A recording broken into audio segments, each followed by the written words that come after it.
of the people of Gibraltar, because the people of Gibraltar undoubtedly enjoy the inalienable right of self-determination under international law. And in accordance with international law and your obligations to the people of Gibraltar, our decolonisation must be achieved exclusively through the application of the principle of self-determination.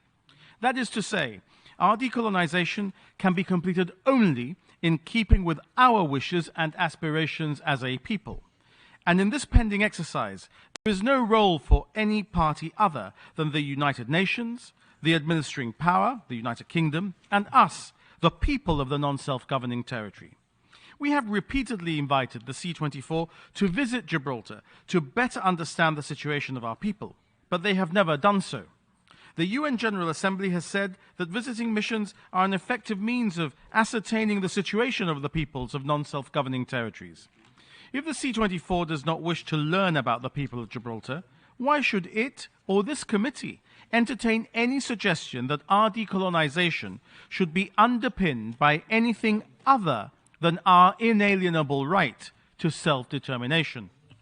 We therefore appear before you to confidently assert that right, which forms the bedrock of all our international relationships. In our relationship with the United Kingdom, we are safe in the knowledge that the administering power has repeatedly committed itself to never to enter into arrangements under which the people of Gibraltar would pass under the sovereignty of another state against their wishes. That commitment is not just political, it is also legally binding. It is set out in the preamble to the 2006 Gibraltar Constitution and in the dispatch to it. It is a commitment that the UK has made repeatedly here at the United Nations. This committee needs to understand that, in taking that position, the United Kingdom is upholding our rights under international law to decide our future over our land and our home.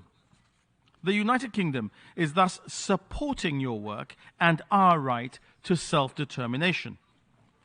So I urge you to proceed with the decolonisation of Gibraltar in accordance with the principle of self-determination.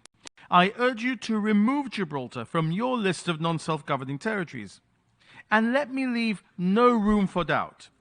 The people of Gibraltar will not consent to any discussion or negotiation of one iota of the sovereignty of our land, sea, or air.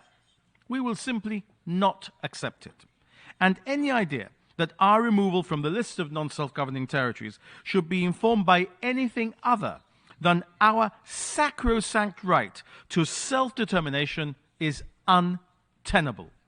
Indeed, Mr. Chair, as we look to settle our future relationship with the European Union after Brexit, your committee should understand that our British sovereignty is an asset for the whole region around us. It is our British sovereignty and the common law, aligned with our entrepreneurial flair and the industry of the people of Gibraltar and of the people of the region around us, that already creates wealth in and for Gibraltar and for the surrounding region. In our negotiations with the EU, we're working to produce a new UK-EU treaty that will remove barriers to mobility of people and goods and enable us to create even more wealth, stability and prosperity for Gibraltar and the whole region. Mr. Chair, such a treaty will be the spark to re-energize the whole region, generating tremendous opportunities for all who are lucky enough to live in our privileged setting. Imagine the energy and resources that Spain, the United Kingdom and Gibraltar put into arguing before you and with each other, channeled instead into working together. We seek to work with our neighbours in demonstrating that we can put aside historic disagreements. We can show that there is a route away from sterile disagreement and towards mutually beneficial outcomes. And we can show that with goodwill, hard work and determination, we can produce positive outcomes that do not require negative compromises by any party to negotiations. And we can do it respecting each other's positions, jurisdiction, responsibilities, and international legal obligations. And of course, recognizing each other as a prerequisite. And if we achieve that in the context of our perennial disagreement, then we will achieve something historic for the people we represent and for all humankind. Mr. Chair, last October, our distinguished representative in the United States of America, David Liston, told you that the European Union Commission had just agreed to commence these negotiations. We are a year in, and we are making good progress. The easy thing to do, of course, is to call off doing such a treaty as it is too difficult.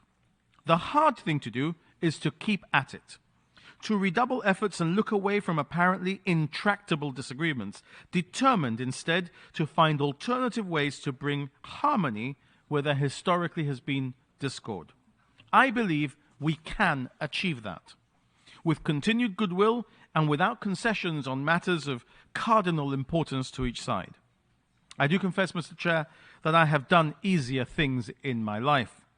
But forgive me for quoting JFK when I tell you that all of us who are involved in this negotiation know that the prize at the end of this task is greater and worth pursuing, not because it is easy, but because it is hard. And I know that technical difficulty has not deterred the magnificent negotiating teams that each side has assembled. Mr. Chair, this committee should therefore be clear. When it comes to our political rights, only we, the people of Gibraltar, will determine the future of Gibraltar. When it comes to our decolonisation, our inalienable right to self-determination must be respected and we must be delisted. When it comes to our relations with our neighbours, we seek harmony and peaceful cooperation.